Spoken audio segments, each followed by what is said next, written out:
So that's the consistency. And we're gonna drop these babies on. So you can drop them free form with just a tablespoon. So I'm just gonna use the scoop.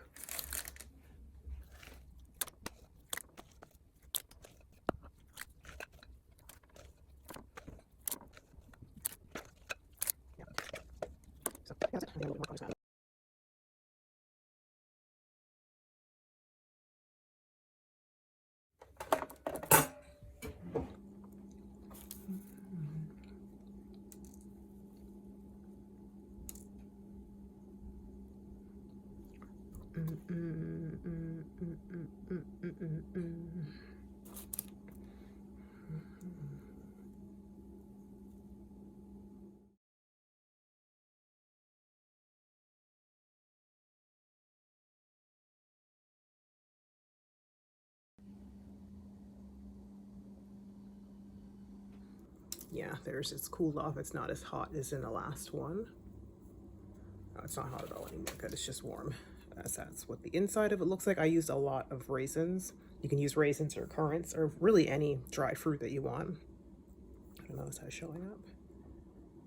It's a little too close. It was focusing on my face, that's why. Anyway, so yeah, there's the crumb of it. You can see it's not dry, it's still moist, but I used a red fife. I'll show you the flowers I used. Let me grab it. I'm not sponsored by either of these companies, but I use the flowers. It's a local company in Vancouver, Canada. It's organic, sifted red fife flour, so it's the equivalent of an all-purpose white flour. So I used 1 cup of this, and then I used 1 cup of a red fife wheat flour, so the equivalent of a whole flour. But I find when I use this particular style of red fife wheat flour, the whatever bread or pastry is more delicate, so it's not going to be as sturdy, but it's still, as you can see, it still holds together. It's not crumbling all over the place.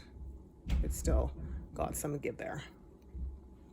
So yeah, these are my version of Guyanese coconut buns that I still think taste amazing, and they're just a little bit healthier. They're not, don't eat them every day or eat like 5 of them in a day.